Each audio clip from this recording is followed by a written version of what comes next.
things that get hot. This is a Ryzen 7 2700X, and I used it for a little bit, but I don't really use it anymore because I have a 5950. But I used to rock this like back in the day, like back in the day before I got my 5950, and boy did this get hot.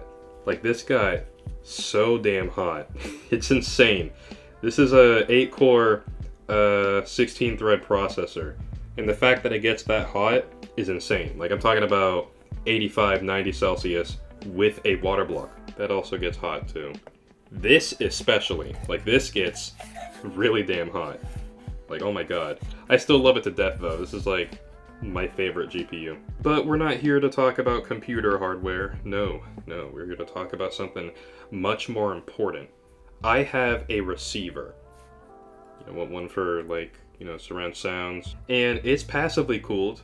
Don't get me wrong. I love a good passive cooling. This is a M.2 heatsink that I made passive by taking off the fan. Don't ask why I didn't just buy a passive cooler, but yeah, I'm gonna be adding some fans onto my receiver, and I'm gonna see how that goes. I kind of want a few fans on it, like just a few. So maybe like 3 or 4, or maybe just 2 120s. I stuck 2 fans onto my receiver, and I mean, it works, sorta. I'm able to feel the air getting pushed through, so it feels great. But yeah, so let's see if we could put fans inside the receiver. So let's get started. Alright, so have the receiver right here. I just gotta unplug everything and just move everything around. Oh, these are the fans I'm gonna be using. So here's one. I'm gonna try and stick 6 in here. I don't really think that's gonna fit, but worth a shot. If 6 doesn't work, then chances are I could probably just use smaller fans. I have a few small 120mm fans. Let me disconnect that. There we go. Yeah, I'm pretty sure 120 should fit. Hold on, you know what? Let me see. Oh, you know what? Let me show you guys this. This is where I store all of my fans. Yeah, I store it here. I store all of my fans in here. But it's not just fans that are stored in here, no. It's... what's that? An Aorus GTX 1080 Ti that has a all-in-one cooler on it. Oh, wow. The reason why it's in here is because this doesn't really work too well. Like, whenever it's under load, it gets a little unstable. But, like, certain games, it'll definitely play pretty good. I just don't really have a place for this. I mean, like, I have a 4070 Super, and I have a 6750 XT in my other computer. So, you know what?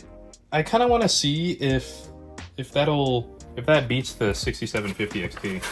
If not, then that's fine. Oh, I also have an RGB Pro XT too. I don't have the original box for this, but it's, oh, still pretty cool. Perfect. This is absolutely perfect. I'm gonna try it out with these. Okay, back to the receiver. So, let's see. I'm able to stick 2 140s comfortably. And keep in mind, this is gonna be inside the receiver, and air is gonna enter from down here, around the sides, basically where there's vents, and it's gonna be shot up. Yeah, because then that'll cover everything. I was gonna have it the other way around, but that might not get everything. But having the air sucked up from the bottom will definitely get everything. So, 1, 2, let me move them. 1, 2, 3, yeah, 3, 4, 5, can go here, 5, and then 6, oh my god, okay, yeah, these are huge. I don't really think this is gonna fit, but I'm trying to figure out if this not fitting is the issue, or the fact that I have 6 of these is the issue. Either way, this is definitely going to conflict with the dimensions of the receiver. But if this were to fit, then, you know, that's some good airflow. That's for sure. Like, no, these fans will definitely be able to suck up all the air. All right, let me see how it will be with the 120s. Let me check that out. 1, 2, 3. Huh. This technically would fit. I'm just gonna have to like do some real zip ties, like some real zip tie jobs. I'm thinking I'm definitely gonna be using zip ties. I don't want to mess up the chassis of this, and zip ties are the ones that I have are made of nylon, so it'll be okay. Yeah, there's 4. I won't be able to stick anything here because there's a card right there. I don't know if you guys can see that. There's like a card there. I don't really know what that is, but it's there. So I'm gonna probably just do 4 fans. That's the thing, it's a good setup. So I could probably, yeah, and then I could just mask like this area off a little bit. Or something that I can do is have these 3, but just in the middle. Have these 3, but in the middle like that, and then have this area sealed off and that area sealed off. Huh. I want the most efficient thing. Yeah, the most efficient thing. So probably down here with 1 fan here. I will not be able to stick another one there, and that really sucks. Yeah, this card is really close to the top of the chassis. I won't be able to do that. I could probably have the fan here then. Yeah, I could probably have the fan here and just seal off these areas. Okay, cool. So, well, let me get to work then. All right, I got it. Hold on, gotta bring it over here. So I have it getting its signal and stuff from optical. So, there we go. Cool. Yeah, that's the receiver. It's very big. Check this out. Yeah, that's all the connections. Also, this has foam feet, so I'm able to slide it around. It doesn't get damaged, and it doesn't damage the table either, so that's pretty cool. Deconstructing the receiver was pretty fun. There was definitely a little bit of confusion. I've opened it up before, and it looks pretty cool in there. But I wanted to add fans to the receiver because the receiver, during certain temperatures and, you know, certain audio situations, it gets really warm. And don't get me wrong, passive cooling is nice. It's a fantastic thing. Like, imagine having something cooled without any of the noise.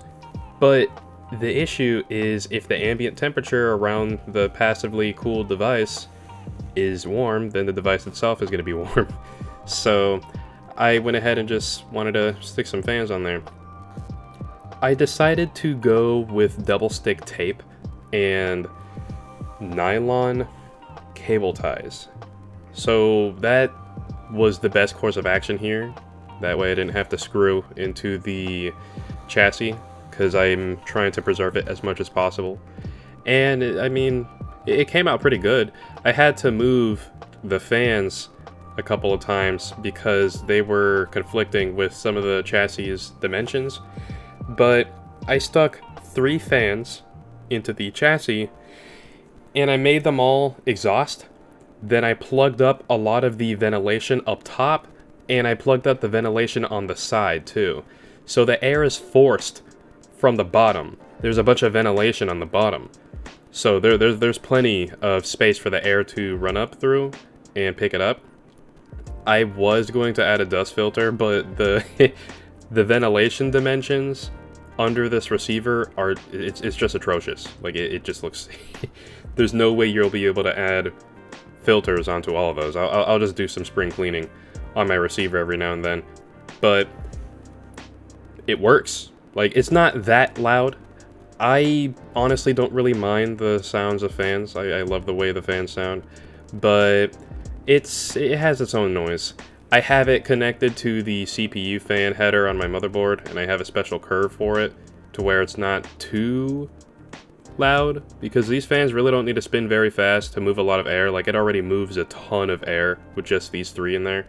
So also, these fans are magnetic levitation bearing fans. They're really not as loud as hydraulics, and they have blades built for static pressure. It's the Corsair ML 120 RGB Pros. I'm not going to be having these fans light up, but if that's something that you guys want to see, let me know down in the comments below, and I just might make it happen. But overall, this works pretty well. I like it a lot, and it was a nice, fun DIY project to do. It was a really nice project. Got my mind off of things, and now my receiver is nice and cool. But I hope you guys liked the video. I really hope you guys had a fantastic Christmas, and thank you guys so much for supporting me and keeping this channel afloat. I will see you guys in the next one.